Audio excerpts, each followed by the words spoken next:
Today marks, well, day one of Maine's Senate race, as far as mostly everyone is concerned. Now, almost exactly 24 hours after Graham Plattner announced he is dropping out amid new allegations of sexual assault, allegations Plattner denies, a handful of Democrats have already entered the race to replace him. And in some ways, as brutal as the last few weeks has been, it is now a fresh start for Democrats. A Senate seat that looked like it was slipping away is, I think, very much now back in play. I mean, Republican incumbent Susan Collins remains deeply unpopular. The Maine Democratic Party has announced plans to hold a nominating convention, which has to happen before June 27th. And just this past hour, women involved in Maine politics gathered at a Maine Women's Lobby fundraiser to discuss where to go from here, just part of a lot of conversations happening around the state. Rebecca Traister is the writer-at-large for New York Magazine. Her new piece on Plattner's exit is titled, quote, "What Women Saw in Graham Plattner. Once again, a man fails them." And she joins me now from the Women's Lobby fundraiser in Scarborough, Maine. She herself is a Mainer. Rebecca, I've been wanting to hear your thoughts on this more than anyone else. It's a great column. Maybe just talk about like what the conversations are right now after this dizzying, very upsetting, crazy last few weeks. A lot of people are very tired. It's been an exhausting few days. And there's obviously a lot of the emotions that you would expect. There's an enormous amount of anger in a lot of directions, actually. There's obviously a lot of anger at Graham Plattner, betrayal, fury, frustration, and also anger at the perception. And I don't think this is I think you can have it at the same time as the anger at Plattner himself. Anger with the sense that this was a candidacy and a movement that always discomfited a Democratic establishment on a national level and to some extent on a state level. And there is the sense, especially with the kind of jeering celebration that's happened, I think, in the national media, that this is some kind of like, aha, got you, told you so. There's a lot of anger at that is absolutely can happen coterminously with real fury and frustration at Plattner himself.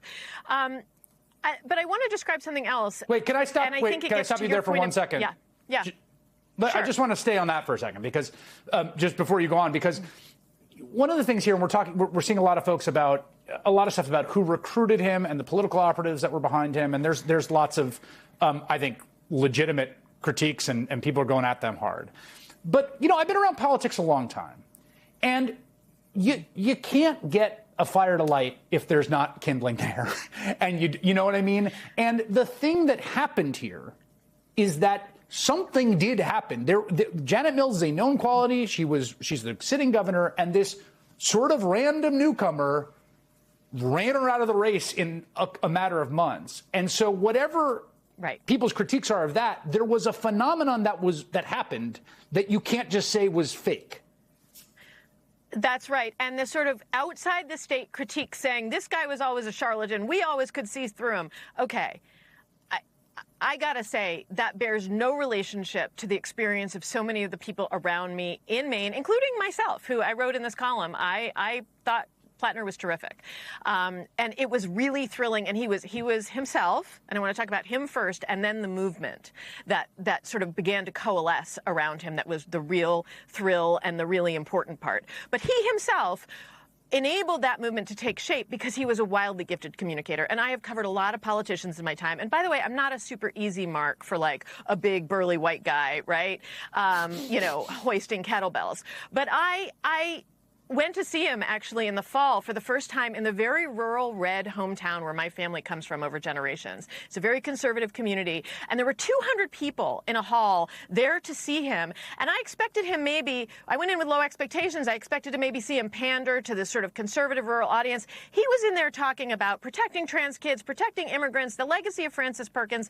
And the thing that I saw, so he's very talented, and that's just true. And you can't just, the idea that there could have been somebody else who could have communicated this way is false. But it is also true that what was so extraordinary about that moment was that his communication permitted people to feel hope, and an unlikely group of Maine voters from those people in sort of rural, more more conservative climates to liberals. I met so many Janet Mills superfans who wore like "See You in Court" shirts that were a tribute to how much they loved Janet Mills and her famous retort to Donald Trump, who told me they were phone banking for Graham Plattner. They still love Mills, but they believe Plattner should be the senator. And they were so excited by his campaign.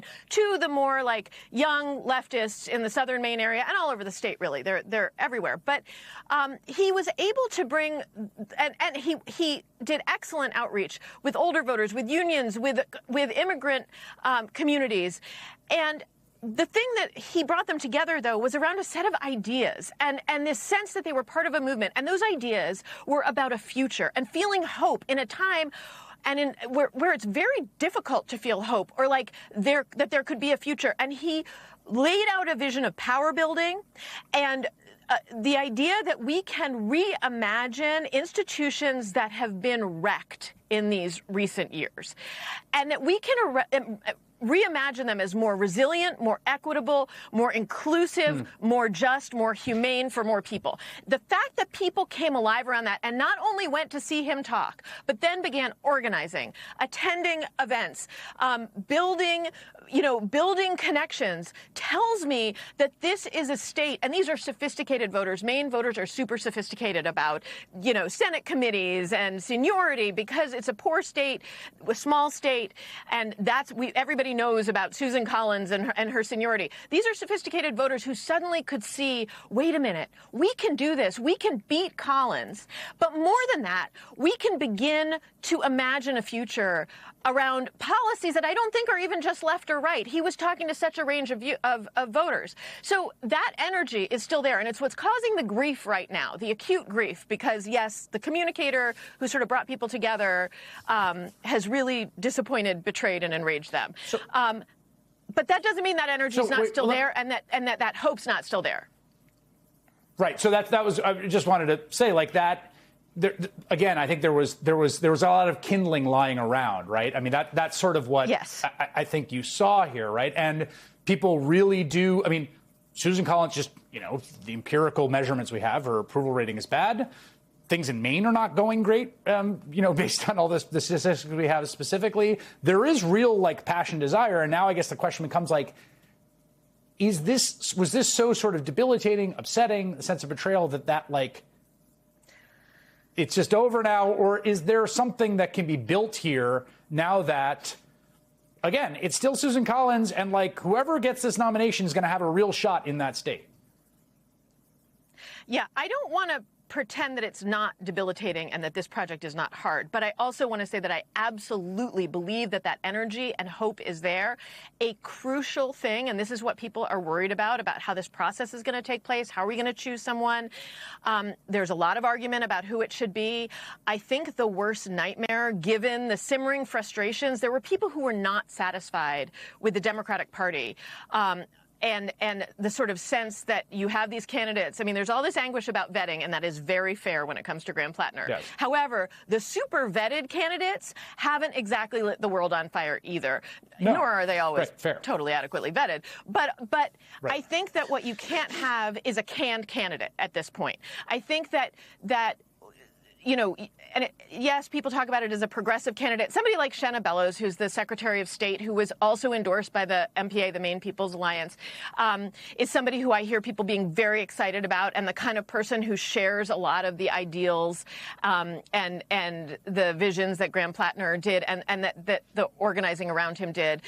There are definitely people on the horizon who I think could carry that torch. I think the worst nightmare is to have a party person come in and there's this sense that this excitement was robbed by the establishment. Right. That would be sort of deadly, and that's the thing that I most fear. But yes, the movement is still there. The hope is there. The energy, the idea that this can be done is still there.